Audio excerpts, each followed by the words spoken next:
കർത്താവായ യേശുക്രിസ്തുവിന്റെ നാമത്തിൽ എല്ലാവർക്കും സ്നേഹവന്ദനം അറിയിക്കുന്നു. കടന്നു വന്നിരിക്കുന്ന ദൈവമക്കൾക്ക് ദൈവദിനത്തിൻ്റെ കേൾവി അനുഗ്രഹമായി തീരുവാൻ നമുക്ക് പ്രാർത്ഥനയോടെ ഇരിക്കാം.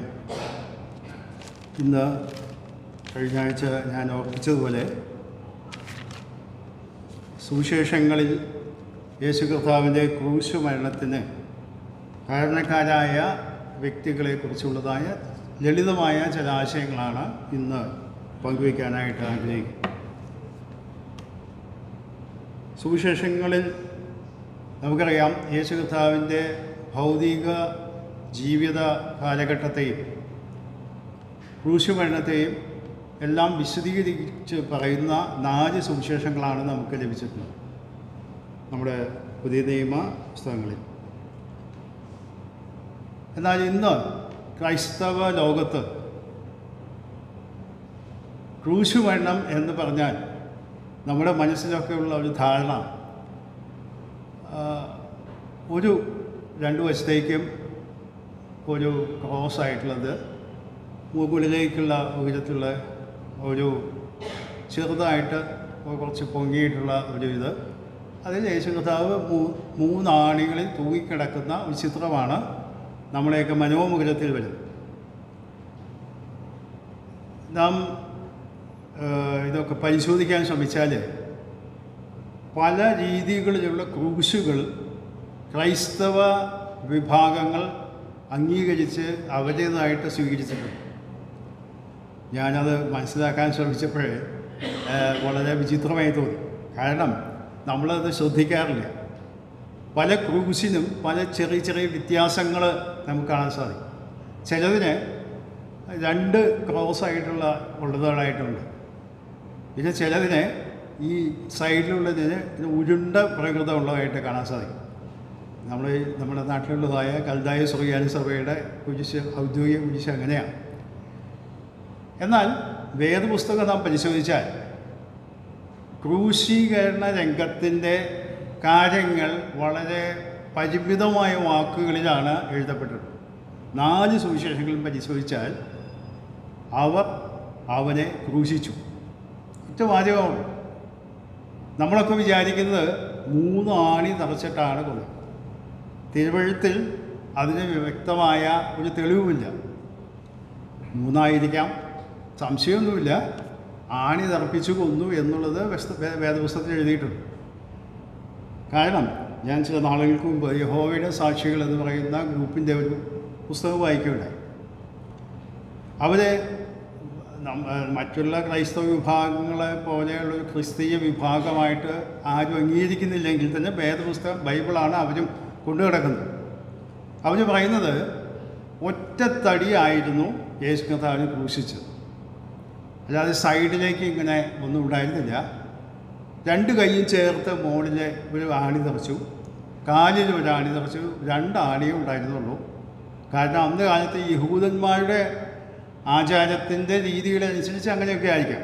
എന്നാൽ റോമൻ സർക്കാരിൻ്റെ ക്രൂശീകരണത്തെക്കുറിച്ച് വേദപുസ്തകത്തിൻ്റെ പുറമേയുള്ളതായ രേഖകളിൽ ലഭിക്കുന്ന സൂചന വെച്ചിട്ടാണ് ഇന്ന് ക്രൈസ്തവ ലോകവും നാമൊക്കെ മനസ്സിലാക്കിയിട്ടുള്ളതായ ഈ രൂപം നമ്മുടെ മനസ്സിലേക്ക് കടന്നു വരും. അത് നമ്മൾ വലിയ പ്രാധാന്യം കൊടുക്കാറില്ല. കാരണം എന്തറിയാമോ, അതിനെ വണങ്ങുന്നവരോ അതിനെ ആരാധിക്കുന്നവരോ അല്ല നാം. ക്രൂശിനെ വണങ്ങുന്നവരോ ക്രൂശിനെ ആരാധിക്കുന്നവരോ അല്ല. ഞാൻ ഈ അടുത്ത ദിവസങ്ങൾ ഒരു മലയാളത്തിലുള്ള ഒരു പുസ്തകം, പഴയ പുസ്തകമാണ്, നിങ്ങളൊക്കെ വായിച്ചു കാണുമെന്ന് തോന്നുന്നു, ഇസ്ലാം സംവാദം, ഇസ്ലാം ഡിബേറ്റ് എന്ന് പറഞ്ഞ ഒരു പുസ്തകം. വളരെ വർഷങ്ങൾക്ക് മുമ്പ് നമ്മുടെ ഇവിടെ പ്രചാരത്തിലുണ്ടായിരുന്ന പുസ്തകമാണ്. അതിൽ ഇസ്ലാം മതക്കാരെ വിശ്വസിക്കുകയും പഠിപ്പിക്കുകയും ചെയ്യുന്നത് യേശു ക്രൂശിൽ മരിച്ചിട്ടില്ല എന്നാണ്. മരിക്കാതെ താൻ അവിടെ നിന്ന് രക്ഷപ്പെട്ട് കാശ്മീരിൽ വന്നാണ് അടക്കം ചെയ്ത് ആ കല്ലറ ഇന്നും അവിടെ ഉണ്ടെന്നൊക്കെയാണ് അവർ അവകാശപ്പെടുന്നത്. കാശ്മീർ എന്ന് പറഞ്ഞാൽ POK പാകിസ്ഥാൻകാരുടെ കൈവശമുള്ള കാശ്മീരിൽ ഉണ്ടെന്നൊക്കെയാണ് അവർ അവകാശവാദം ചെയ്തത്. കാരണം ഞാനിത് പറയാൻ കാരണം, ചില വർഷങ്ങൾക്ക് മുമ്പ് എൻ്റെ കൂടെ ഒരു ജോലി ചെയ്തിരുന്ന സുഹൃത്ത്, അദ്ദേഹം ഒരു മുസ്ലിം മതവിശ്വാസിയാണ്, വലിയ മതഭക്തനൊന്നുമില്ല, എങ്കിലും കൂടെ എൻ്റെ വളരെ സുഹൃത്തായതുകൊണ്ട് അദ്ദേഹം ചോദിച്ചു, യേശു ക്രൂശിൽ മരിച്ചില്ല എന്നാണല്ലോ ഞങ്ങളുടെ ആളുകളൊക്കെ പഠിപ്പിക്കുന്നത്. അങ്ങനെ പഠിപ്പിക്കുന്നത്. ഞാൻ പറഞ്ഞു, ഒന്നാമത് ഖുർആൻ എന്ന് പറയുന്നത് 6-ാം നൂറ്റാണ്ടിൽ രൂപപ്പെട്ടതായ ഒരു സംവിധാനമാണ്. അന്നത്തെ നിലവിലുണ്ടായിരുന്ന ക്രിസ്തീയ വിശ്വാസത്തിലെ ഹൈന്ദവ ആചാരങ്ങളുടെ പോലെ തന്നെ ക്രിസ്ത്യാനികളും അന്ന് അവിടെ നിലവിലിരുന്നതായ ബിംബാരാധികളായി, വിഗ്രഹാരാധികളായി തീർന്നപ്പോൾ അതിനെതിരെ രൂപം കൊണ്ട ഒരു ആശയമാണ് ഇസ്ലാം മതം. അപ്പോൾ ബൈബിളിലുള്ളതായ പഴയ നിയമത്തിലെ സംഭവങ്ങളും അവരുടേതായ രീതിയിലുള്ള അതിൻ്റെ കൂട്ടിച്ചേർക്കലുകളും ഒക്കെ ചേർത്ത് എഴുതി കൂട്ടിയതാണ് ഇസ്ലാം ഖുർആൻ എന്ന് പറയുന്ന ദൈവിക അരുളപ്പാട് എന്ന് അവർ അവകാശപ്പെടുന്ന മതഗ്രന്ഥം. അതിൽ ഈ കാര്യം അവർ സൂചിപ്പിച്ചിട്ടുണ്ട് എന്ന് ഞാൻ പിന്നീടാണ് എനിക്ക് മനസ്സിലാക്കാൻ സാധിച്ചത്. യേശു ക്രിസ്തു ക്രൂശിൽ മരിച്ചിട്ടില്ല, മരിക്കാതെ രക്ഷപ്പെട്ടു. എങ്ങനെയോ താൻ കാശ്മീരിൽ പോയി അവിടെ അടക്കം ചെയ്തു, കല്ലറ ഇന്നും അവിടെയുണ്ട് എന്നൊക്കെ പറഞ്ഞു. എന്നാൽ ഇന്ന് നമുക്കറിയാം, ലോകത്തെമ്പാടുമുള്ള ആളുകൾ, ക്രൈസ്തവരും അല്ലാത്തവരും യെരുശലേമിലുള്ളതായ ആ പ്രദേശങ്ങളൊക്കെ കാണാൻ പോകുന്നവർ അവിടെ കല്ലറയുണ്ടെന്ന്, തുറക്കപ്പെട്ട കല്ലറയുണ്ടെന്നൊക്കെ അവകാശവാദം ചെയ്യുമ്പോൾ ഇവർ പറയുന്നത് അതൊക്കെ പിന്നീട് പണിത് ടൂറിസ്റ്റുകളുടെ നിന്ന് കാശ് വഹിക്കാൻ വേണ്ടി ഉണ്ടാക്കിയ സംവിധാനമാണ് എന്നൊക്കെയുള്ള ആശയങ്ങൾ. ഞാനിത് പറയാൻ കാരണം, നാം സാധാരണഗതിയിൽ യേശു ക്രിസ്തു ക്രൂശിൽ മരിച്ചു എന്ന് വിശ്വസിക്കുമ്പോൾ അത് അങ്ങനെയല്ല എന്ന് വിശ്വസിക്കുന്ന വലിയൊരു കൂട്ടം ആളുകൾ ഇന്ന് ലോകത്തുണ്ട്. അതുകൊണ്ട് ഈ വിഷയം നാം പഠിക്കുമ്പോൾ സുവിശേഷങ്ങളിൽ അതിന് വളരെ ഊന്നൽ കൊടുത്തിട്ടുള്ള ചില കാര്യങ്ങളുണ്ട്. ഇന്ന് ഞാൻ പറഞ്ഞല്ലോ, വളരെ ലളിതമായ ചില ആശയങ്ങളാണ് പറയാനായിട്ട് ആഗ്രഹിക്കുന്നത്. പുതിയ നിയമത്തിലെ സുവിശേഷങ്ങളിൽ പറയപ്പെടുന്ന ചില ആശയങ്ങളാണ് നിങ്ങളുമായിട്ട് ഞാൻ പങ്കുവയ്ക്കാനായിട്ട് ആഗ്രഹിക്കുന്നത്. ഞാൻ പറഞ്ഞത് 4 സുവിശേഷങ്ങളാണ് നമുക്കുള്ളത്. 4 സുവിശേഷങ്ങളിൽ അല്പസ്വല്പം വിശദീകരണങ്ങളൊക്കെ വ്യത്യാസമുണ്ട് എന്നുള്ളത് ശരിയാണെങ്കിൽ കൂടെ ഏകദേശം അതൊക്കെ ഒരുമിച്ച് ചേർത്ത് പഠിക്കാൻ നോക്കിയാൽ ചില സമയങ്ങളിൽ നമുക്ക് ചില സംശയങ്ങളൊക്കെ വരാം, എങ്കിൽ കൂടെ ആശയങ്ങൾ മുഴുവനായിട്ട് മനസ്സിലാക്കാൻ സാധിക്കും. അവിടെ സുവിശേഷകന്മാർ യേശു കർത്താവിൻ്റെ ക്രൂശ് മരണത്തിന് കാരണക്കാരായ 3 കൂട്ടം ആളുകളെയാണ് അവതരിപ്പിക്കുന്നത്. ഒന്ന്, നമുക്കറിയാവുന്നതാണ് ഈ വിഷയങ്ങളൊക്കെ, ഞാൻ ഈ വിഷയത്തോട് ബന്ധപ്പെട്ടൊന്ന് പറഞ്ഞു പോകുന്നു എന്നേ ഉള്ളൂ. പീലാത്തോസും ഭരണകൂടം, റോമൻ ഭരണകൂടം. 2, കയ്യഫാവും യഹൂദ മത മേധാവികളും. 3, നമുക്കറിയാം 12 അപ്പോസ്തലന്മാരിൽ ഉണ്ടായിരുന്ന ഒരാളാണ് ഇസ്കര്യോത്ത യൂദയും കൂടെ യേശു കർത്താവിൻ്റെ ക്രൂശ് മരണത്തിന് അല്ലെങ്കിൽ ക്രൂശീകരണത്തിൻ്റെ ഇതിന് പ്രത്യേകമായ പങ്ക് വഹിച്ചതായിട്ട് കാണാൻ സാധിക്കും. അതുകൊണ്ട് ഇവരെ പറ്റിയുള്ള ചെറിയ വിശദീകരണങ്ങൾ മാത്രമേ ഞാൻ പറയാൻ ആഗ്രഹിക്കുന്നു. കാരണം ഇതെല്ലാം നമുക്ക് നന്നായിട്ട് അറിയാവുന്ന വിഷയമായതുകൊണ്ട് വലിയ വിശദീകരണം കൂടാതെ പെട്ടെന്ന് പറഞ്ഞു പോകാനായിട്ട് ആഗ്രഹിക്കും. എന്നാൽ നമ്മുടെ മധ്യത്തിൽ പലപ്പോഴും നമ്മുടെ ഇവിടെയും ചിലപ്പോഴൊക്കെ പലരും പറഞ്ഞ് കറക്റ്റ് ചെയ്തിട്ടൊക്കെ ഉണ്ടായിട്ടുള്ള ഒരു വിഷയമാണ്. അതുകൊണ്ട് അതൊന്ന് സൂചിപ്പിച്ച് പോകാം. സാധാരണഗതിയിൽ ക്രൂശീകരണത്തിന് കൊണ്ടുവരുന്ന വ്യക്തികൾക്ക് ആ ക്രൂശീകരണത്തിൻ്റെ വേദനയും ദുരിതവും കുറയ്ക്കാനായിട്ട് അവിടെയുള്ള സ്ത്രീകൾ ഒരു സൽക്കർമ്മം എന്ന നിലയിൽ ഈ വീഞ്ഞിൽ കയ്പ് കലർത്തി, കയ്പ് എന്നാണ് നമ്മുടെ മലയാളത്തിൽ തർജ്ജമ വന്നിട്ടുള്ളതെങ്കിലും മൂര് എന്നാണ് ഇംഗ്ലീഷിലൊക്കെ എഴുതിയിട്ടുള്ളത്. അത് ഔഷധ ഗുണമുള്ള സാധനമാണ്. അത് കലക്കി കുടിക്കാനായിട്ട് കൊടുക്കും. അത് ഉദ്ദേശിക്കുന്നത് ഈ വേദനയുടെ കാഠിന്യം, ഇപ്പം നമുക്കറിയാം ഈ സർജറിക്ക് ചെയ്യുന്ന സമയത്ത് വേദന അറിയാതിരിക്കാനാണല്ലോ അവിടെ ബോധം കെടുത്തുന്നത്. അതുപോലെ ഒരു അർദ്ധബോധാവസ്ഥയിൽ ഈ ക്രൂശീകരണത്തിൽ പങ്കാളിയാകുന്ന ആളുകൾക്ക് ആശ്വസിപ്പിക്കാൻ വേണ്ടി അവിടെ ഒരു സംവിധാനം ഉണ്ടായിരുന്നു. യേശു കർത്താവിൻ്റെ അടുത്തേക്ക് നാം ആ സുവിശേഷങ്ങൾ വായിച്ചാൽ നമുക്കറിയാം. മത്തായി സുവിശേഷം 27-ാം അധ്യായം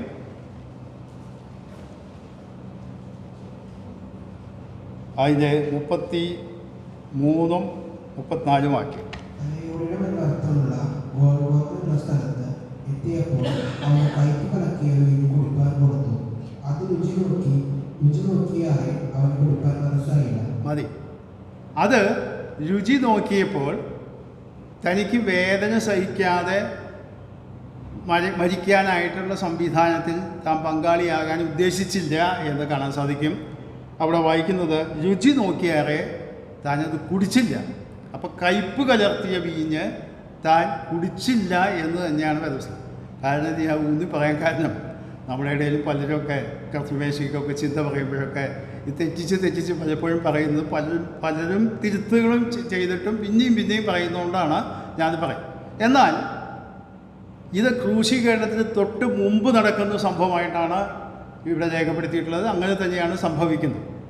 എന്നാൽ യേശു കർത്താവിൻ്റെ ക്രൂശീകരണത്തിൻ്റെ ഏറ്റവും അവസാനത്തെ സ്റ്റേജ് വരുമ്പോഴാണ് താൻ പ്രാണനെ വിടാനായിട്ട് നിൽക്കുന്ന സമയത്ത് നിവൃത്തിയായി എന്ന് പറഞ്ഞിട്ട് പറയുന്ന സമയത്ത് തിരുവഴുത്തിന് നിവൃത്തിയാകും വേണം എനിക്ക് ദാഹിക്കുന്നു എന്ന് പറഞ്ഞപ്പോഴാണ് പുളിച്ച വീഞ്ഞ് തനിക്ക് വായോട് അടുപ്പിച്ചു, സ്പോഞ്ചിൽ അത് വലിച്ച് താൻ കുടിച്ചു. അങ്ങനെയാണ് താൻ പ്രാണനെ ഏൽപ്പിച്ചു കൊടുത്തത് എന്ന് സുവിശേഷങ്ങളിൽ എഴുതിയിട്ടു. അപ്പോൾ ഇത് രണ്ടും കൂടി കൺഫ്യൂഷൻ ആൾക്കാർക്ക് ഉള്ളതുകൊണ്ട് ഇത് രണ്ടും കൂടി ഒരുമിച്ചാണ് ആളുകൾ പലരും ചിന്തിക്കുന്നത്. ചിലപ്പോഴൊക്കെ ഞാൻ ചിന്തിക്കാറുണ്ട്, ആളുകളൊക്കെ ചിന്തിക്കാനായിട്ട് പല കാര്യങ്ങളുണ്ട്. ചില ധ്യാന ചിന്തകളും പാട്ടുകളിലൊക്കെ നമ്മുടെ ഇവിടെയും പാടുന്ന ചില പാട്ടുകളിലൊക്കെ അങ്ങനെയുള്ള വാക്കുകൾ ഉപയോഗിക്കുന്നതായിട്ട് കാണാൻ സാധിക്കും. ഞാനതൊന്നും ഇപ്പോൾ പറയാനായിട്ട് ഉദ്ദേശിക്കുന്നില്ല. ഏതായിരുന്നാലും അങ്ങനെ ഒരു സംഭവം നമ്മൾ വളരെ സുവിശേഷങ്ങൾ വായിച്ചാൽ മനസ്സിലാക്കാൻ കഴിയും. ഇത് വളരെ ലളിതമായ കാര്യമാണ്. ഈ ലളിതമായ കാര്യങ്ങൾ പോലും നമ്മളിവിടെ പലപ്പോഴും ചിലരൊക്കെ തെറ്റിച്ച് പറയുന്നതായിട്ട് കണ്ടതുകൊണ്ട് ഞാനത് സൂചിപ്പിച്ചു എന്ന് മാത്രമേ ഉള്ളൂ. നമ്മുടെ വിഷയത്തിലേക്ക് നമുക്ക് കടന്നു വരാം. പീലാത്തോസിനെ കുറിച്ചാണല്ലോ നമ്മൾ ആദ്യം ഞാൻ സൂചിപ്പിക്കാനായിട്ട് പോകും. പീലാത്തോസ് എന്ന വ്യക്തിയെക്കുറിച്ച് ചരിത്രത്തിൽ പറയുന്നത് AD 26 മുതൽ 36 വരെയുള്ള കാലഘട്ടത്തിൽ തിബരിയോസ് കൈസറുടെ കീഴിൽ ഗവർണറായിട്ട്, യഹൂദിയിലെ ഗവർണറായിട്ട് നിയമിക്കപ്പെട്ട വ്യക്തിയാണ് പീലാത്തോസ്. പീലാത്തോസ് റോമൻ ഭരണത്തിൻ്റെ വക്താവ് എന്ന നിലയിൽ വളരെ കർക്കശക്കാരനായ ഒരു സ്വഭാവക്കാരനായിരുന്നു. ഏതെങ്കിലും രീതിയിൽ യഹൂദന്മാരെ എന്തെങ്കിലും പ്രശ്നങ്ങളുണ്ടാക്കിയാൽ ഉരുക്കുമിഷ്ടി കൊണ്ട് അവരെ നേരിടുന്ന ഒരു പ്രകൃതക്കാരനായിരുന്നു പീലാത്തോസ്. അതിൻ്റെ സൂചന നമുക്ക് ലഭിക്കുന്നത് ലൂക്കോസിൻ്റെ സുവിശേഷം 13-ാം അധ്യായത്തിൽ 1-ാം വാക്യം. അവിടെ ഉണ്ടായിരുന്ന ചിലർ പീലാത്തോസ് ചില ഗലീലക്കാരുടെ ചോര അവരുടെ യാത്രയോട് കലർത്തിയ വർത്തമാനം അവനോട് അറിയിച്ചു. ഇവിടെ നമ്മൾ ആ ഭാഷാ പ്രയോഗം ശ്രദ്ധിക്കുക. ചോര കലർത്തിയ എന്നൊക്കെ പറഞ്ഞാൽ ശരിയായ അർത്ഥം ഗലീലക്കാരായ ചിലരെ കൊന്നുകളഞ്ഞു എന്ന് തന്നെയാണ് അർത്ഥം. യാഗം കഴിക്കാനായിട്ട് വന്ന ചിലർ അവിടെ എന്തെങ്കിലും പ്രശ്നങ്ങളൊക്കെ ഉണ്ടായി. ചരിത്രകാരന്മാർ പറയുന്നത് അവിടെയുള്ളതായ ചില ദേവാലയത്തിലെയോ അല്ലെങ്കിൽ അവിടെ ഉണ്ടായിരുന്ന ചില പണം എടുത്ത് പൊതു ആവശ്യത്തിന് വേണ്ടി ഉപയോഗിക്കാനായിട്ട് ഇദ്ദേഹം പീലാത്തോസ് കൽപ്പന പുറപ്പെടുവിച്ചുവെന്നും അതിനെതിരായിട്ട് ചില പ്രശ്നങ്ങളൊക്കെ ഉണ്ടാക്കിയെന്നും ആ കൂട്ടത്തിൽ ചില ഗലീലക്കാരെ കൊന്നുകളഞ്ഞു. ഇവിടെ യാഗങ്ങളോട് ചോര കലർത്തിയെന്ന് പറഞ്ഞാൽ നമ്മളൊക്കെ വിചാരിക്കുന്നത് യാഗത്തിന് ചോര അങ്ങനെയല്ല. ആ ഭാഷാ പ്രയോഗം അത് അങ്ങനെ ആയതുകൊണ്ടാണ് ശരിയായ ആശയം ഗലീലക്കാരെ ചിലരെ കൊന്നുകളഞ്ഞു. കാരണം തൻ്റെ കൽപ്പനയ്ക്കെതിരായി നിൽക്കുന്ന വ്യക്തികളെ കർക്കശമായ നിലയിൽ നേരിടുന്ന വ്യക്തിയാണ് പീലാത്തോസ്. ഞാനിത് സൂചിപ്പിക്കാൻ കാരണം ഈ പീലാത്തോസാണ് യേശു കർത്താവിനെ വിസ്തരിക്കുന്നതും ക്രൂശിക്കാനായിട്ട് ഏൽപ്പിച്ചു കൊടുക്കുന്നു. അപ്പോൾ യഹൂദന്മാരുടേതായ ആവശ്യം പരിഗണിച്ച് ഈ കാര്യം ചെയ്യാനായിട്ട് പീലാത്തോസ് പ്രേരിപ്പിക്കപ്പെട്ടതിൻ്റെ പശ്ചാത്തലം നാം സുവിശേഷങ്ങൾ വായിച്ചാൽ മനസ്സിലാക്കാൻ സാധിക്കും. അവിടെ വായിക്കുന്നത് റോമൻ പടയാളികളാണ് യേശു കർത്താവിനെ ക്രൂശിക്ക് തറപ്പിച്ച് കൊല്ലുന്നത്. എന്നാൽ പടയാളികൾക്ക് ഏതെങ്കിലും പങ്കുള്ളതായിട്ട് കുറ്റാരോപണം സുവിശേഷന്മാർ രേഖപ്പെടുത്തുന്നതായിട്ട് കാണുന്നില്ല. കാരണം യേശു കർത്താവിനെ ക്രൂശിൽ ആണി നിറയ്ക്കുന്ന സമയത്ത് കർത്താവ് പ്രാർത്ഥിച്ചത് എന്താ? ഇവർ ചെയ്യുന്നത് ഇന്നതെന്നറിയാൻ ഇവരോട് ക്ഷമിക്കണമേ എന്ന് പറഞ്ഞാൽ പ്രത്യേകിച്ചും ഈ പടയാളികൾക്ക് ഇതിൽ പങ്കൊന്നുമില്ല. കാരണം അവർ മേലാവിൽ മുകളിൽ നിന്നുള്ള കൽപ്പന അനുസരിച്ച് ആ ശുശ്രൂഷ ആ പണി ചെയ്യുന്നു എന്നല്ലാതെ യേശു കർത്താവിൻ്റെ ക്രൂശീകരണത്തിൽ നേരിട്ട് എന്തെങ്കിലും ഇടപാടുകൾ അല്ലെങ്കിൽ അവരുടേതായ ഉത്തരവാദിത്തങ്ങളില്ല. അവർ കീഴ് ജീവനക്കാരായതുകൊണ്ട് മേലുദ്യോഗസ്ഥൻ്റെ ഗവർണറുടെ കൽപ്പന അനുസരിച്ച് ആ കാര്യം ചെയ്തു എന്ന് മാത്രമേ ഉള്ളൂ. അല്ലാതെ യേശുവിൻ്റെ ഇതോട് എന്തെങ്കിലും വിരോധമുണ്ടായിട്ടോ ഒന്നുമല്ല. നമുക്കറിയാം പീലാത്തോസിനെ വലിയ സമ്മർദ്ദത്തിലാക്കിക്കൊണ്ടാണ് അന്ന് ഈ തീരുമാനം എടുപ്പിച്ചത് എന്ന് കാണാൻ സാധിക്കും. എന്നാൽ പീലാത്തോസിന് ഒരു കാര്യം നന്നായിട്ട് മനസ്സിലായി. താൻ വളരെ കഴിവുള്ള ഭരണാധികാരിയായതുകൊണ്ട് യഹൂദന്മാർ ഇവനെ അസൂയ കൊണ്ടാണ് ഏൽപ്പിച്ചതെന്ന് തനിക്ക് ആദ്യമേ തന്നെ അറിയാമായി.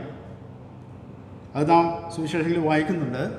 അസൂയ കൊണ്ടാണ് ഇവനെ ഏൽപ്പിച്ചത് എന്ന് വളരെ സ്ഥലങ്ങളിൽ രേഖപ്പെടുത്തിയിട്ടുണ്ട്. ഇതൊക്കെ നമുക്ക് അറിയാവുന്ന വിഷയമായതുകൊണ്ട് വാക്യങ്ങൾ എടുത്ത് വായിക്കാത്തത് നമുക്കറിയാം എന്ന് ഞാൻ വിചാരിക്കുന്നു. അപ്പോൾ അസൂയ കൊണ്ടാണ് ഏൽപ്പിച്ചത് എന്ന് മനസ്സിലാക്കിയ പീലാത്തോസ് ഇവനെ ശിക്ഷിക്കാതിരിക്കാനായിട്ട് എന്തെങ്കിലും കാരണങ്ങളുണ്ടോ എന്ന നിലയിൽ 3 പ്രാവശ്യം ശ്രമിച്ചതായിട്ടൊക്കെ കാണുന്നു. 3 പ്രാവശ്യം താൻ കുറ്റവാളി അല്ല എന്ന് പറഞ്ഞതായിട്ട് നാം വായിക്കുന്നുണ്ട്. അതിന് അടിസ്ഥാനമായിട്ട് 1-2 വാക്യങ്ങൾ നമുക്ക് വായിക്കാം. ലൂക്കോസിൻ്റെ സുവിശേഷം 23-ാം അധ്യായത്തിൻ്റെ 2-ാം വാക്യം. ഇവൻ ഞങ്ങളുടെ ജാതിയെ മറച്ചു കളയുകയും താൻ ക്രിസ്തു എന്ന രാജാവാകുന്നു എന്ന് പറഞ്ഞുകൊണ്ട് കൈസർക്ക് കരം കൊടുക്കുന്നത് വിരോധിക്കുകയും ചെയ്യുന്നതായി ഞങ്ങൾ കണ്ടുവെന്ന് കുറ്റം ചുമത്തി തുടങ്ങി. 4-ാം വാക്യം. പീലാത്തോസ് മഹാപുരോഹിതന്മാരോടും പുരുഷാരത്തോടും ഞാൻ ഈ മനുഷ്യനെ കുറ്റമൊന്നും കാണുന്നില്ല എന്ന് പറഞ്ഞു. ഇവിടെ പീലാത്തോസ് ഈ യേശുവിനെ വിസ്തരിച്ചിട്ട് താൻ കുറ്റക്കാരനല്ല എന്ന് തനിക്ക് ബോധ്യപ്പെട്ടു. അപ്പോൾ പുരുഷാരത്തോട് പറയുന്നത്, നിങ്ങൾ പറയുന്ന കുറ്റമൊന്നും ഞാൻ ഇവനെ പരിശോധിച്ചിട്ട് കാണുന്നില്ല, നിങ്ങളുടെ സാക്ഷിമൊഴികളൊന്നും എനിക്ക് വിശ്വാസ്യമല്ല, അതിനാൽ ഞാൻ ഇവനെ കുറ്റം ശിക്ഷിക്കാൻ ഉദ്ദേശിക്കുന്നില്ല എന്ന് പറഞ്ഞപ്പോഴാണ് അതിനിടയ്ക്ക് ചില തന്ത്രങ്ങൾ അവൻ പ്രയോഗിച്ചതായിട്ട് കാണാൻ സാധിക്കും. എന്ന് പറഞ്ഞാൽ അതിനർത്ഥം ഈ അധ്യായത്തിൽ തന്നെ ലൂക്കോസ് 23-ാം അധ്യായത്തിൻ്റെ 6-7 വാക്യം. ഇത് കേട്ടിട്ട് ഈ മനുഷ്യൻ ഗലീലക്കാരനോ എന്ന് പീലാത്തോസ് ചോദിച്ചു. ഹെരോദാവിന്റെ അധികാരത്തിൽ ഉൾപ്പെട്ടവൻ എന്നറിഞ്ഞിട്ട് അന്ന് യെരൂശലേമിൽ വന്നു പാർക്കുന്ന ഹെരോദാവിന്റെ അടുക്കൽ അവനെ അയച്ചു.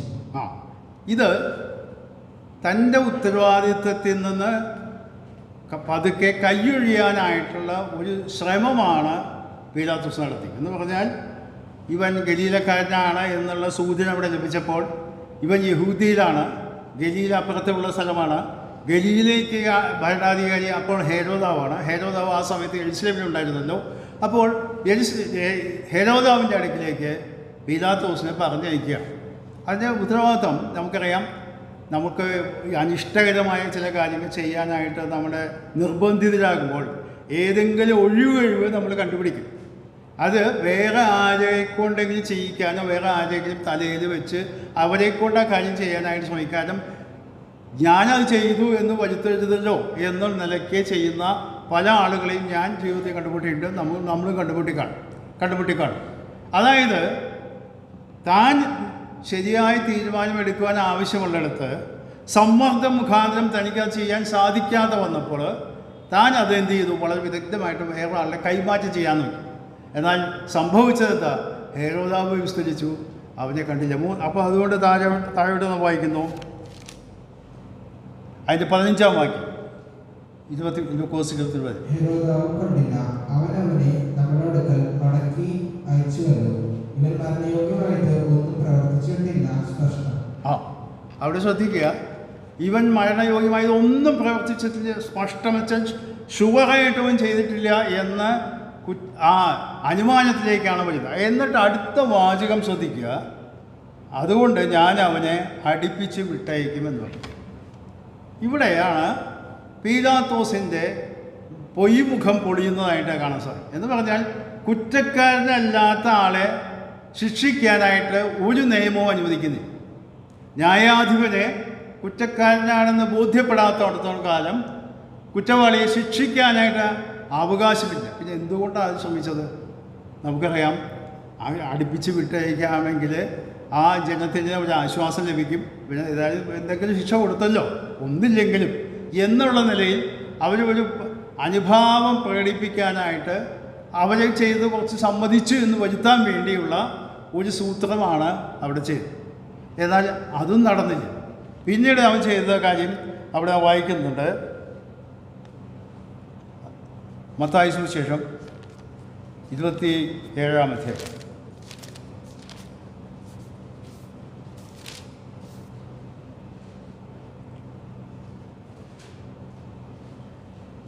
അതിൻ്റെ 15ഉം 16ഉം വാക്യം.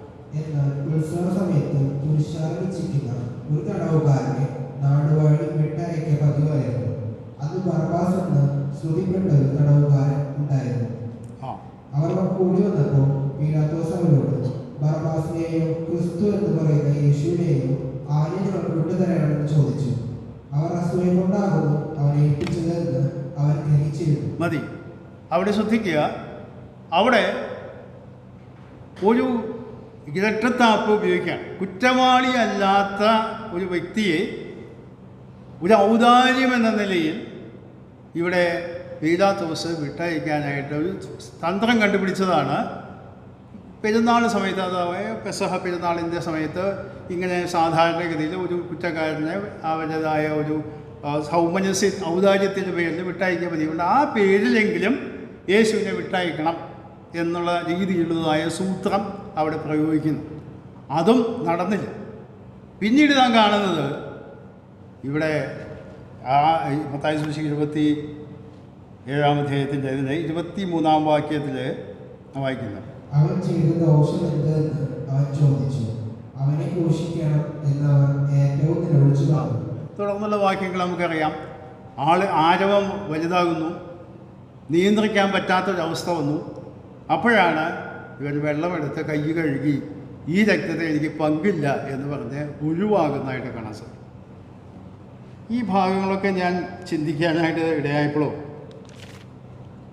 എന്തുകൊണ്ടാണ് പീലാത്തോസ് ഇങ്ങനെയുള്ളൊരു നിലപാടെടുത്തത് എന്ന് നാം ചിന്തിക്കുമ്പോഴേ പ്രധാനമായിട്ടും എൻ്റെ ശ്രദ്ധയിൽ കടന്നു എന്നറിയാം.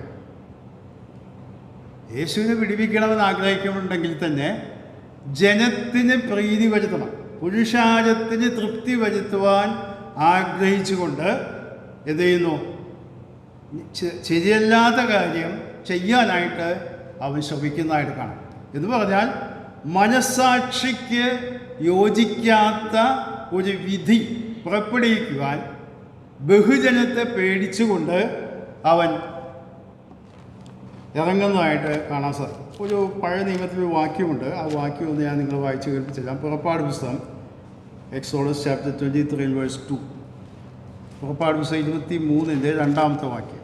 ബഹുജനത്തിനനുസരിച്ച് ദോഷം ചെയ്യരുത്, ന്യായം മറച്ചു കളവാൻ ബഹുജനപക്ഷം ചേർന്ന് വ്യവഹാരത്തിന് സാക്ഷ്യം പറയരുത്.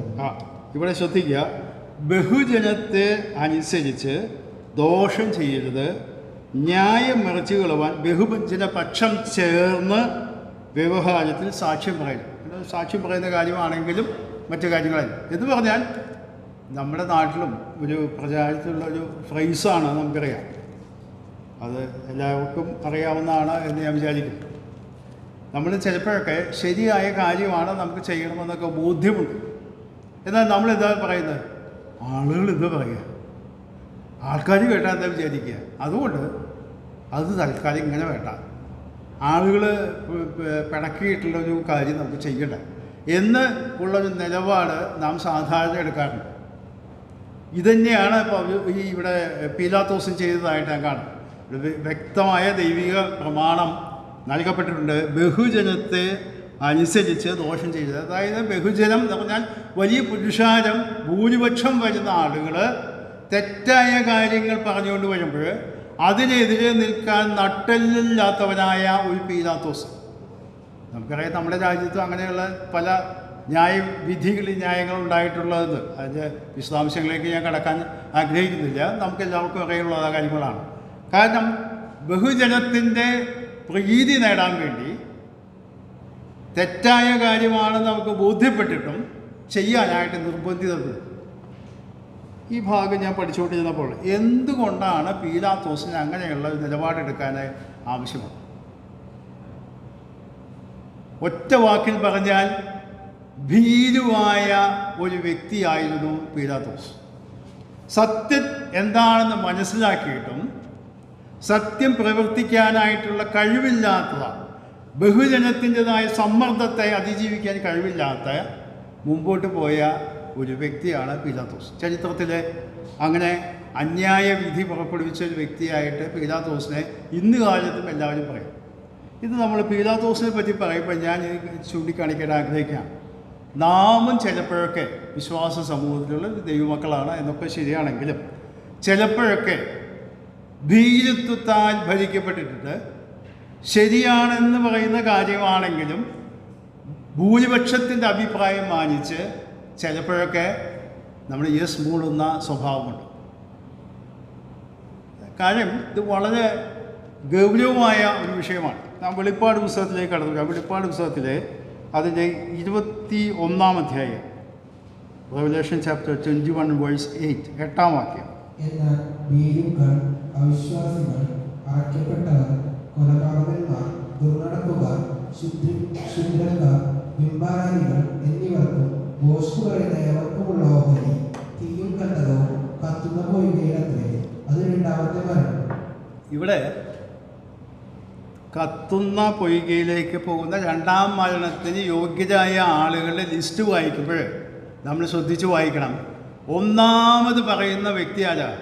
ഭീരുക്കളാണ്. ഭീരുക്കൾ.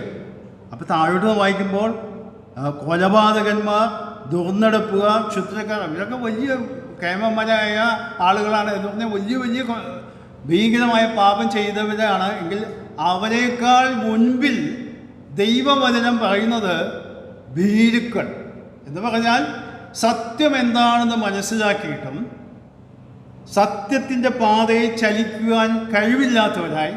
ഇതിൻ്റെ ഈ വെളിപ്പാട് പുസ്തകത്തിലത്തെ ആശയം ഞാൻ ഈ പറയുന്ന ആശയം മാത്രമല്ല, രക്ഷിക്കപ്പെടുവാനായിട്ട് സുവിശേഷം മനസ്സിലാക്കിയിട്ടും സത്യം ഇതാണെന്ന് മനസ്സിലാക്കിയിട്ടും ആ സത്യം അംഗീകരിക്കാൻ കഴിയാതെ ഭയപ്പെട്ട് ഭീരുക്കളായിട്ട് ദൈവിക വഴിയിൽ നിന്ന് അകന്നുപോയ ആളുകളെക്കുറിച്ചാണ് ഇവിടെ പ്രധാനമായിട്ടും പറയും. എന്നാൽ ഞാൻ ആ വാക്കെടുക്കാൻ ഉദ്ദേശിക്കുകയാണ്.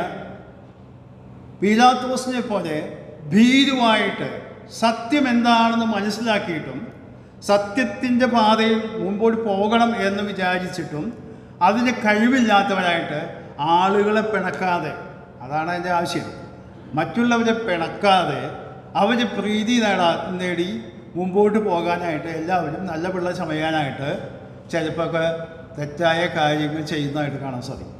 നമ്മൾ കഴിഞ്ഞ ഞായറാഴ്ച തിമോത്തിയോസിൻ്റെ കാര്യങ്ങളൊക്കെ ചിന്തിക്കുകയായിരുന്നല്ലോ. അപ്പം ഞാൻ എൻ്റെ ശ്രദ്ധയിലേക്ക് കടന്നൊരു വാക്യമാണ്.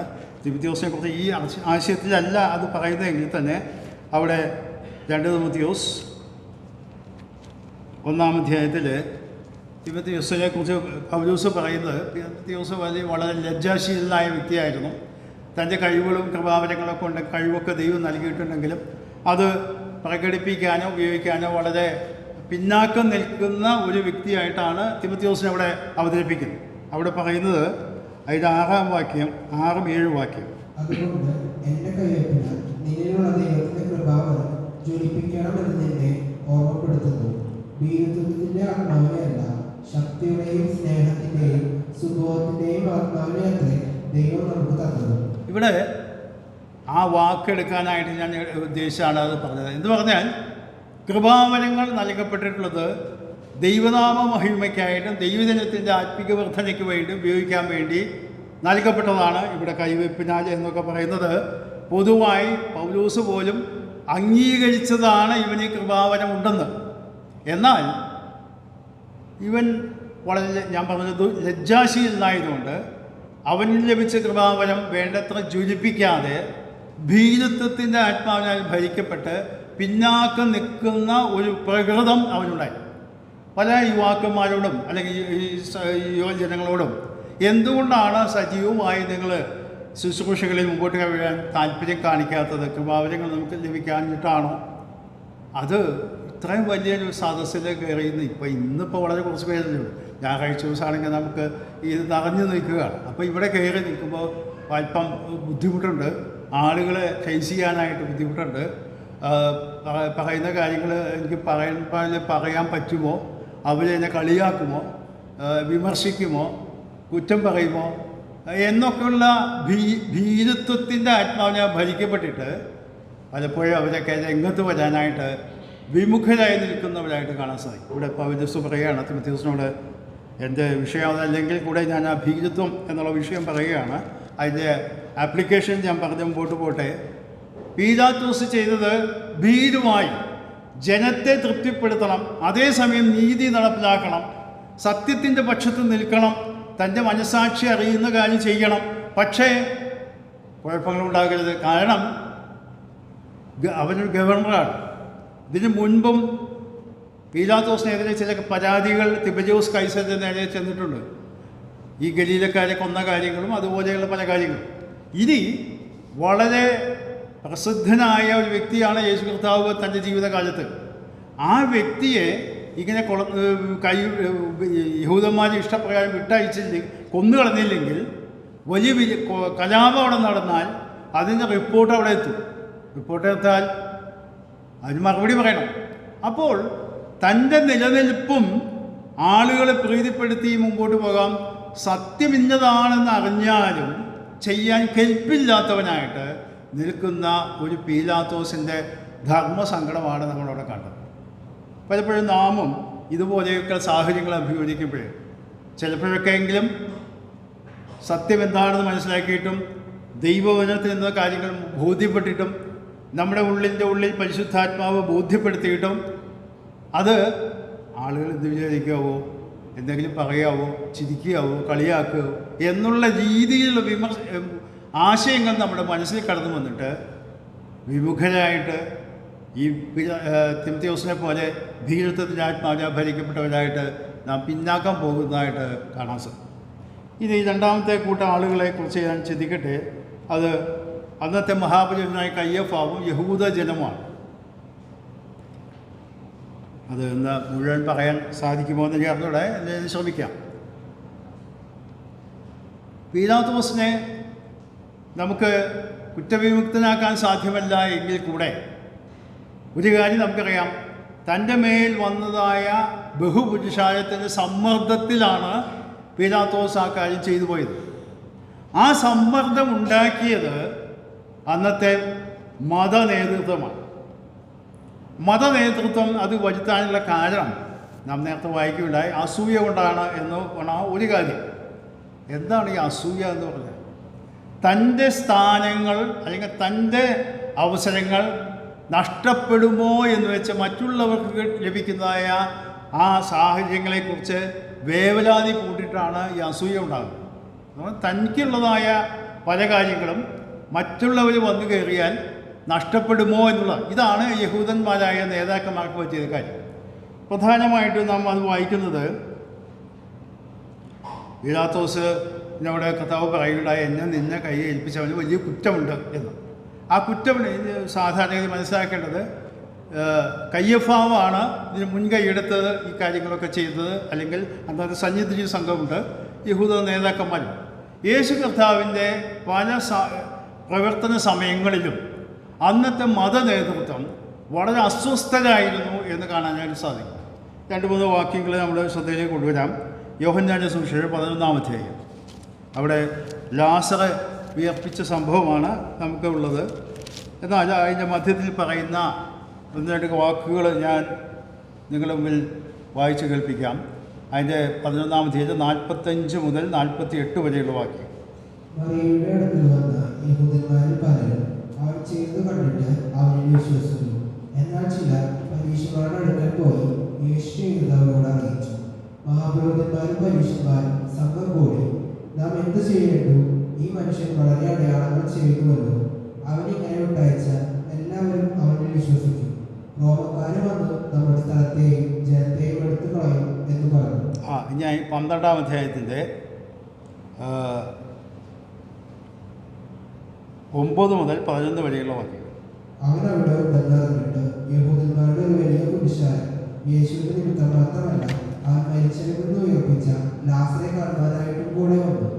അവൻ ഹേതുവായി അനേകം യഹൂദന്മാർ ചെന്ന് യേശു വിശ്വസിക്കാൻ ലാസറെയും കൊല്ലണം എന്ന് മഹാപുരോഹിതന്മാർ ആലോചിച്ചു. ഇതിൻ്റെ പശ്ചാത്തലം നമുക്കറിയാം. യേശു കർത്താവ് ലാസറെ ഉയർപ്പിച്ചു. അത് യഹൂദന്മാർ ചില പരീക്ഷന്മാരുടെ അടുക്കൽ പോയി പറഞ്ഞപ്പോൾ അവർ പ്രതികരണമാണ് നാം 11-ാം അധ്യായത്തിൽ വായിച്ചത്. ഈ മനുഷ്യൻ വളരെ അടയാളങ്ങൾ ചെയ്യുകയാണ്. ഇങ്ങനെ പോയാൽ നമുക്കുള്ള സ്ഥാനങ്ങൾ നഷ്ടപ്പെടും. റോമാക്കാർ നമുക്ക് നൽകിയിട്ടുള്ള ചില ആനുകൂല്യങ്ങളൊക്കെ ഉണ്ട്, അതൊക്കെ നഷ്ടപ്പെടും. കാരണം റോമൻ ഭരണകൂടം അന്നത്തെ സംവിധാനം അനുസരിച്ച് യഹൂദന്മാർക്ക് ചില അവകാശങ്ങൾ നൽകിയിരുന്നു. ഈ യോഹന്നാന്റെ സുവിശേഷം തന്നെ 18 അധ്യായം വായിച്ചാൽ നമുക്കറിയാം,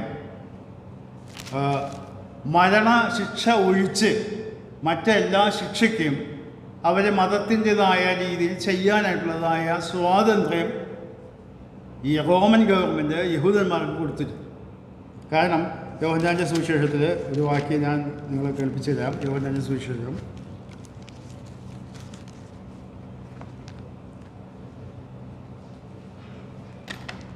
അതിൻ്റെ 19-ാം അധ്യായം, അതിൻ്റെ 7-ാം വാക്യം. യഹൂദന്മാർ അവരോട്, ഞങ്ങൾക്ക് ന്യായപ്രമാണമുണ്ട്. അവൻ തന്നെത്താൻ ദൈവപുത്രനാക്കിയത് കൊണ്ട് ആ ന്യായപ്രമാണ പ്രകാരം അവൻ മരിക്കേണ്ടതാകുന്നു എന്ന് ഉത്തരം പറഞ്ഞു. 18-ാം അധ്യായത്തിൻ്റെ 31-ാം വാക്യം. പീലാത്തോസ് അവരോട്, നിങ്ങൾ അവനെ കൊണ്ടുപോയി നിങ്ങളുടെ ന്യായപ്രമാണ പ്രകാരം വിധിപ്പിൻ എന്ന് പറഞ്ഞതിന് യഹൂദന്മാർ അവരോട്, മരണശിക്ഷയ്ക്കുള്ള അധികാരം ഞങ്ങൾക്കില്ലല്ലോ എന്ന് പറഞ്ഞു. ഈ കാര്യം ഇവിടെ പീലാത്തോസിനോട് പറയുമ്പോൾ നമുക്കറിയാം, അപ്പോസ്തല പ്രവൃത്തി 7-ാം അധ്യായത്തിൽ സ്തേഫാനോസിനെ യഹൂദന്മാർ കല്ലെറിഞ്ഞു വന്നു. ഒരു അധികാരികളുടെയും സമ്മതമൊന്നും ഉണ്ടായില്ല. അവർ സന്നിധി സംഘം വിസ്തരിച്ചു. അവർ സ്തേഫാനോസിനെ കല്ലെറിഞ്ഞു വന്നോളൂ. എന്നാൽ യേശുവിൻ്റെ കാര്യത്തിൽ അല്പം ബുദ്ധിമുട്ടുണ്ട്. കാരണം അറിയാമോ, സ്തേഫാനോസ് എന്ന് പറഞ്ഞാൽ അങ്ങനെ അറിയപ്പെടുന്ന ഒരാളൊന്നുമല്ല, സാധാരണ ഒരു വിശ്വാസി. എന്നാൽ യേശു കർത്താവ് എന്ന് പറഞ്ഞാൽ അന്ന് യഹൂദയിലും പലസ്തീനിലും പലസ്തീൻ നാട്ടിലും മുഴുവൻ അറിയപ്പെടുന്ന വളരെ പ്രഗത്ഭ, വളരെയധികം ശിഷ്യന്മാരുള്ള അനുയായികളുള്ള ഒരു വലിയ നേതാവാണ്, ഗുരുവാണ്. ആ വ്യക്തിയെ കൊന്നുകളയാനായിട്ട് ഇവർ ശ്രമിച്ചാൽ അധികാരികൾക്ക് ന്യായം പറയേണ്ടി വരും. അതുകൊണ്ടാണ് ഇവരെ യോഹന്നാൻ സുവിശേഷത്തിൽ പറഞ്ഞത്, ഞങ്ങൾക്ക് മരണവിധിക്കുള്ളതായ അധികാരമില്ലല്ലോ എന്ന്. എന്നാൽ ആ പറഞ്ഞത് അർദ്ധസത്യമാണ്. കാരണം സ്തേഫാനോസിനെ കല്ലെറിഞ്ഞ് കൊല്ലുമ്പോൾ ഒരു അധികാരിയുടെയും ഭരണകർത്താവിൻ്റെയും അവർ സമ്മതം വാങ്ങിച്ചിട്ടില്ല. അപ്പോൾ അതിൻ്റെ അർത്ഥം മനസ്സിലാക്കേണ്ടത്, റോമൻ സർക്കാർ അവർക്ക് കൊടുത്തിരുന്നതായ ഒരു ആനുകൂല്യം മരണവിധി ഒഴിച്ച് ബാക്കിയുള്ളതായ ശിക്ഷാക്രമത്തിൽ കൂടെ കടത്തിവിടാം എന്നുള്ളതായ സംവിധാനം ഉണ്ടായിരുന്നു. അതുകൊണ്ടാണ് ഇവരെ ഈ നിലയിൽ സമ്മർദ്ദം ചെലുത്താനായിട്ട് ഇടയായത്. ഞാൻ യോഹന്നാൻ സുവിശേഷം 11-ാം അധ്യായത്തിൽ 12-ാം അധ്യായത്തിൽ വായിച്ച വേദഭാഗത്തേക്ക് ഞാൻ കടന്നു വരട്ടെ. അവിടെയുള്ള പ്രശ്നം ഇസ്രായേൽ ജനത്തിൻ്റെ അല്ലെങ്കിൽ യഹൂദ ജനത്തിൻ്റെ മേലുള്ള സ്വാധീനം അവർക്ക് നഷ്ടപ്പെടുന്നു എന്നറിഞ്ഞപ്പോഴാണ് അവർ ഭയചകിതരായത്. ഇത്രയും നാൾ അവരെ വളരെ കാര്യമായിട്ട് ദേവാലയത്തിൻ്റെ അധികാരികളാണ്, ന്യായപ്രമാണത്തിൻ്റെ വക്താക്കളാണ്, ഇതൊക്കെ വ്യാഖ്യാനിക്കുന്നവരാണ്. എന്നിട്ട് ഇപ്പോൾ അവരെക്കാൾ കൂടുതൽ പ്രതിപത്തി സാധാരണ ജനത്തിന് ഉള്ളത് യേശുവിനോടാണ്. അപ്പം നമുക്കൊരു സ്ഥാനമില്ലാതെ പോകും. അവിടെ വായിക്കുന്നത് ഇങ്ങനെ വിട്ടയച്ചാൽ എല്ലാവരും അവനെ വിശ്വസിക്കും. അപ്പം നമുക്ക് പിന്നെന്താ പണി? നമുക്കുള്ള അംഗീകാരം നഷ്ടപ്പെടും, നമ്മളെ ആരും ബഹുമാനിക്കുകയില്ല. അപ്പം നമ്മുടെ സ്ഥാനം നഷ്ടപ്പെടുമെന്ന് അറിഞ്ഞതുകൊണ്ടാണ് യേശുവിനോടുള്ള അസൂയ കൊണ്ട് അതിനെ ഏൽപ്പിക്കാൻ കഴിയും. അപ്പോൾ ഇവിടെ മനസ്സിലാക്കേണ്ടത്, യഹൂദ ജനത്തിൻ്റെ നേതൃത്വത്തിനുണ്ടായ പ്രശ്നങ്ങളിൽ ഒന്നാമത്തത് അവരുടെ സ്ഥാനം നഷ്ടപ്പെടും എന്നുള്ളതായ ആ വ്യഗ്രത കൊണ്ടാണ് എന്ന് മനസ്സിലാക്കാൻ സാധിക്കും. രണ്ടാമതായിട്ട് നാം മനസ്സിലാക്കേണ്ടത്, യേശു കർത്താവ് ഗുരുവാണെന്നും റബ്ബിയാണെന്നും ഒക്കെ പൊതുവെ അംഗീകരിക്കപ്പെട്ടിട്ടുള്ള വ്യക്തിയാണ്. എന്നാൽ യഹൂദന്മാരുടെ രീതി അനുസരിച്ചിട്ട് ഇവൻ യേശു കർത്താവ് ആ നിലയിൽ വന്ന ഒരു ഗുരുവല്ല, അവരെ അംഗീകാരം ലഭിച്ച ഗുരുവല്ല. കാര്യം എന്തറിയാമോ, യോഹന്നാന്റെ സുവിശേഷം 9-ാം അധ്യായം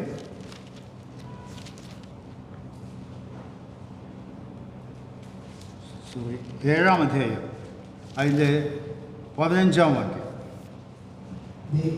വിദ്യാഭ്യാസം ചെയ്യാത്ത ഇവൻ ശാസ്ത്രം അറിയുന്നത് എങ്ങനെയെന്ന് യഹൂദന്മാർ പറഞ്ഞ് ആശ്ചര്യപ്പെട്ടു. ഇപ്പോൾ യേശുവിനെ കുറിച്ച് അവരുടെ ഒരു വിലയിരുത്തലാണ്, വിദ്യാഭ്യാസം ചെയ്യാത്ത ഇവൻ ശാസ്ത്രം അറിയുന്നത് എങ്ങനെയെന്ന്. ശാസ്ത്രം എന്ന് പറയുന്നത് ദൈവശാസ്ത്രത്തെയാണ് ഉദ്ദേശിക്കുന്നത്. അപ്പോൾ അതിന് ഉദ്ദേശിക്കും വിദ്യാഭ്യാസം ചെയ്യാത്ത പറഞ്ഞാൽ നിരക്ഷരകുക്ഷിയായ വ്യക്തിയാണ് യേശു എന്ന അർത്ഥത്തിലല്ല അവരത് പറഞ്ഞത്. കാരണം യഹൂദന്മാരുടേതായ രീതി അനുസരിച്ച് എല്ലാ യഹൂദ ബാലന്മാരും 12 വയസ്സ് വരെ നിർബന്ധമായിട്ടും അവരെ സിനഗോഗുകളിലും അല്ലെങ്കിൽ മതപഠനശാലകളിലും ദൈവവചനം പഠിച്ചിരിക്കണം. അതോടുകൂടെ ഏതെങ്കിലും തൊഴിലും അവർ അഭ്യസിക്കണം. 12 വയസ്സ് കഴിഞ്ഞാൽ നമുക്കറിയാം, യേശു കർത്താവ് ദേവാലയത്തിൽ 12 വയസ്സ് കഴിഞ്ഞപ്പോഴാണ് അവിടെ പുരോഹിതന്മാർ അവർ നേതാക്കളുമായി തർക്കിച്ചവർക്ക് 12 വയസ്സ് കഴിഞ്ഞാൽ ഉപരിപഠനത്തിന് യോഗ്യരായ വ്യക്തികളെയാണ് പിന്നീട് പഠനത്തിനായിട്ട് വിടുന്നത്.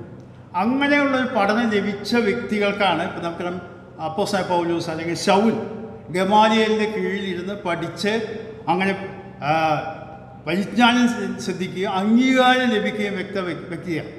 എന്നാൽ യേശുവിന് അങ്ങനെയുള്ള ഒരു പഠനമോ അംഗീകാരമോ ലഭിച്ചിട്ടില്ലാത്തതുകൊണ്ട് അവരുടേതായ മതത്തിൻ്റെ സംവിധാനത്തിൽ അംഗീകരിക്കപ്പെടുവാൻ യോഗ്യനായ ഒരു വ്യക്തിയല്ല യേശു. അപ്പോഴാണ് ഇവർ പറയുന്നത്, വിദ്യാഭ്യാസം ചെയ്യാത്ത ഇവൻ ശാസ്ത്രം അറിയുന്നെങ്കിൽ എന്ന് പറഞ്ഞാൽ, ഇന്നത്തെ ഭാഷയിൽ പറഞ്ഞാൽ തിയോളജിക്കൽ ഒരു ഗ്രാജുവേഷനോ പോസ്റ്റ് ഗ്രാജുവേഷനോ ഡോക്ടറേറ്റോ ഒന്നും ഇല്ലാത്ത ആൾ ഒരു ഏതെങ്കിലും തിയോളജിക്കൽ ഇൻസ്റ്റിറ്റ്യൂട്ടിൽ പഠിപ്പിക്കാൻ ചെന്നാൽ സമ്മതിക്കില്ല. കാരണം അറിയാമോ, അവിടെ പഠിപ്പിക്കണമെങ്കിൽ ബേസിക്കായ തിയോളജിക്കൽ ഡിഗ്രിയോ പോസ്റ്റ് ഗ്രാജുവേഷനോ അല്ലെങ്കിൽ ഡോക്ടറേറ്റോ ഒക്കെ വേണം. അതുപോലെയുള്ള ഒരു വ്യക്തിയായിട്ടാണ് എന്നാലേ അവർ അംഗീകരിക്കുകയുള്ളൂ. അതതിൻ്റെ സംവിധാനം. ഇതുപോലെ യഹൂദന്മാരെ സംബന്ധിച്ചുള്ള റബ്ബി എന്ന് പറഞ്ഞാൽ ഏതെങ്കിലും ഗുരുക്കന്മാരുടെ കീഴിൽ പഠിച്ച് വ്യക്തമായ പരിജ്ഞാനം ലഭിച്ച് അംഗീകാരം ലഭിച്ച വ്യക്തിയാണ് ഇങ്ങനെ റബ്ബി എന്ന നിലയിൽ പഠിപ്പിക്കേണ്ടത്. എന്നാൽ യേശുവിന് അങ്ങനെയുള്ള ഒരു പഠനമോ ഒന്നും ലഭിച്ചിട്ടില്ല. അതുകൊണ്ടാണ് ഇവിടെ പറയുന്നത്, യേശു കർത്താവ് പറഞ്ഞ കാര്യങ്ങളൊക്കെ കേട്ടപ്പോൾ ഇവർ ഇത്രയും ദൈവികമായ കാര്യങ്ങളൊക്കെ പറയാനായിട്ട് എവിടെ നിന്നായിരുന്നു ജ്ഞാനം? ഇവനുള്ള വിദ്യാഭ്യാസം ഇവനുണ്ടോ?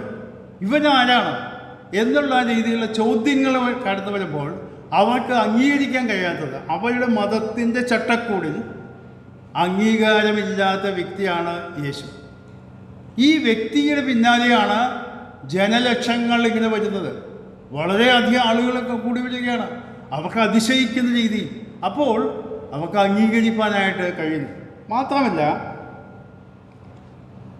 ഇതിനേക്കാളെല്ലാം ഉപരിയായിട്ട് അന്നത്തെ പാരമ്പര്യങ്ങളെ വെല്ലുവിളിച്ച വ്യക്തിയാണ് യേശു കർത്താവ്. നാം സുവിശേഷങ്ങൾ വായിച്ചാൽ നമുക്കറിയാം, പൂർവ്വന്മാരുടെ അനുസരിച്ച് കൈ കഴുകാതെയാണ് ചെന്ന് ഭക്ഷണം കഴിക്കുന്നത്. കുളിച്ചിട്ടാണ് അവർ കുളിക്കുക എന്ന് പറഞ്ഞാൽ ഒരു അർദ്ധ കുളി, പകുതി കുളി ആണ് അവർ നടത്തുന്നത്. കാരണം പുറമേ നിന്ന് കടന്നു വരുമ്പോൾ കാലും കൈയൊക്കെ കഴുകി ഒരു ആചാരപരമായി കഴുകിക്കിട്ടേ അവർ ഭക്ഷണം കഴിക്കാനായിട്ട് പോകും. എന്നാൽ യേശുവും ശിഷ്യന്മാരും അങ്ങനെയുള്ള യാതൊരു പരിപാടിയില്ല. യേശുവും ശിഷ്യന്മാരും ക്ഷണിച്ചാൽ നേരെ അകത്ത് കയറി ഭക്ഷണം കഴിക്കും. അപ്പോഴാണ് അവർ ചോദിച്ചത്, ഇതെന്താ ഇങ്ങനെ? നീ പൂർവ്വന്മാരുടെ സമ്പ്രദായത്തെ ലംഘിക്കുന്നു.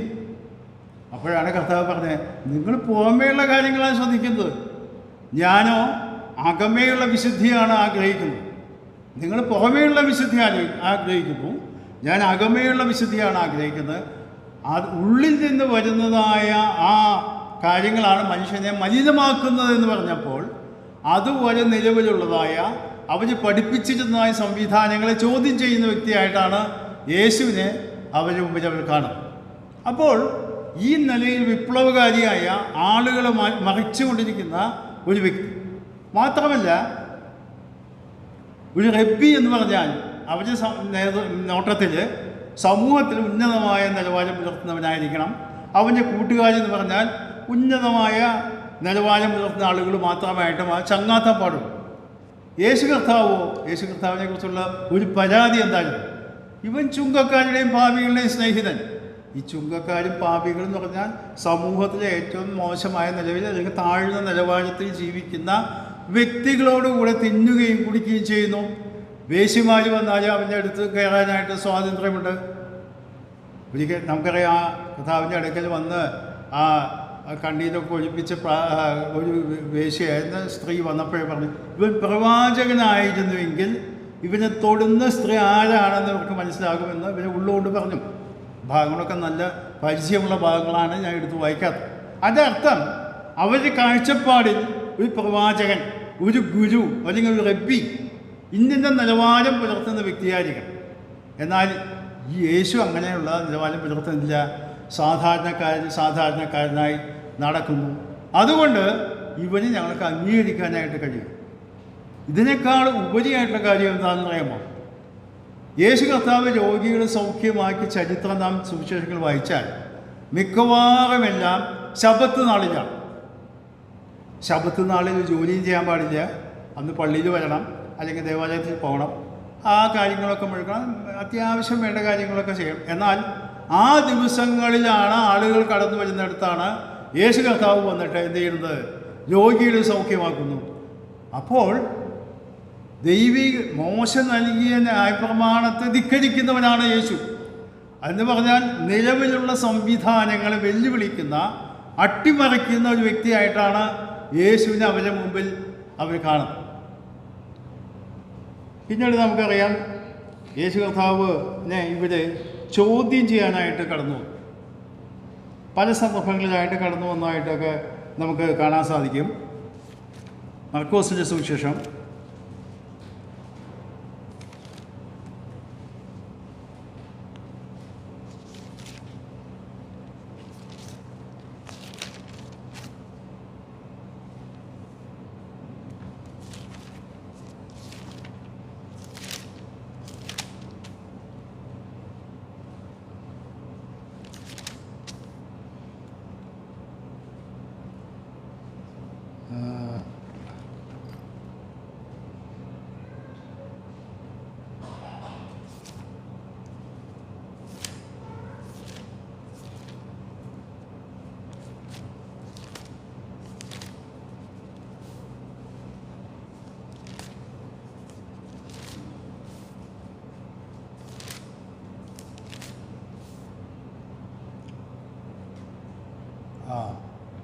മത്തായി സുവിശേഷം 22-ാം അധ്യായം, അതിൻ്റെ 41 മുതൽ 46 വരെയുള്ള വാക്യങ്ങൾ വായിക്കാം. പരീക്ഷക്കാർ ഒരുമിച്ച് കൂടിയിരിക്കുമ്പോൾ യേശു അവരോട്, ക്രിസ്തുവിനെ കുറിച്ച് നിങ്ങൾക്ക് എന്ത് തോന്നുന്നു? അവൻ ആരുടെ പുത്രൻ എന്ന് ചോദിച്ചു. ദാവീദിന്റെ പുത്രൻ എന്ന് പറഞ്ഞു. അവൻ അവരോട്, എന്നാൽ ദാവീദ് ആത്മാവിൽ അവനെ കർത്താവ് എന്ന് വിളിക്കുന്നത് എങ്ങനെ? ഞാൻ നിന്റെ ശത്രുക്കളെ നിന്റെ പാദപീഠ വാക്കുവോളം എന്റെ വലത്തു ഭാഗത്തിരിക്കുക എന്ന് കർത്താവ് എന്റെ കർത്താവിനോട് അരുളി ചെയ്തു എന്ന് അവൻ പറഞ്ഞുവല്ലോ. ദാവീദ് അവനെ കർത്താവ് എന്ന് പറയുന്നുവെങ്കിൽ അവന്റെ പുത്രനാകുന്നത് എങ്ങനെയെന്ന് ചോദിച്ചു. അവനോട് ഉത്തരം പറയാൻ ആർക്കും കഴിഞ്ഞില്ല. അന്നു മുതൽ ആരും അവരോട് ഒന്നും ചോദിക്കാൻ തുനിഞ്ഞതുമില്ല. ഇവിടെ ശ്രദ്ധിക്കുക, പരീശന്മാരെ ചോദ്യം ചെയ്യുന്ന ദൈവത്തിലുള്ളതായ കാര്യങ്ങളാണ് ചോദിക്കുന്നത്. അവർക്ക് മറുപടി പറയാൻ പറ്റാതെ ഉത്തരം മുട്ടിക്കുന്ന ഒരു രീതി. ഇനി ഒരു കാര്യം കൂടി ശ്രദ്ധിക്കാം. മർക്കോസിന്റെ സുവിശേഷം 11-ാം അധ്യായം, അതിൻ്റെ 27 മുതൽ 29 വരെ വായിച്ചാൽ മതി. മറ്റൊരു വിഷയം നമുക്ക് അറിയാവുന്നതാണ്. അവർ പിന്നെയും യെരൂശലേമിൽ ചെന്നു. അവൻ ദൈവാലയത്തെ ചുറ്റി നടക്കുമ്പോൾ മഹാപുരോഹിതന്മാരും ശാസ്ത്രിമാരും മൂപ്പന്മാരും അവന്റെ അടുക്കൽ വന്നു. നീ എന്ത് അധികാരം കൊണ്ട് ഇത് ചെയ്യുന്നുവെന്ന്, ഇത് ചെയ്യുവാനുള്ള അധികാരം നിനക്ക് തന്നത് ആരെന്നും അവരോട് ചോദിച്ചു. യേശു അവരോട്, ഞാൻ നിങ്ങളോട് ഒരു വാക്ക് ചോദിക്കും, അതിന് ഉത്തരം പറയും. എന്നാൽ നിന്റെ അധികാരം കൊണ്ട് ഇത് ചെയ്യുന്നുവെന്ന് ഞാനും നിങ്ങളോട് പറയും. അതിൻ്റെ ബാക്കി ഭാഗങ്ങൾ നമുക്ക് നന്നായിട്ട് അറിയാം.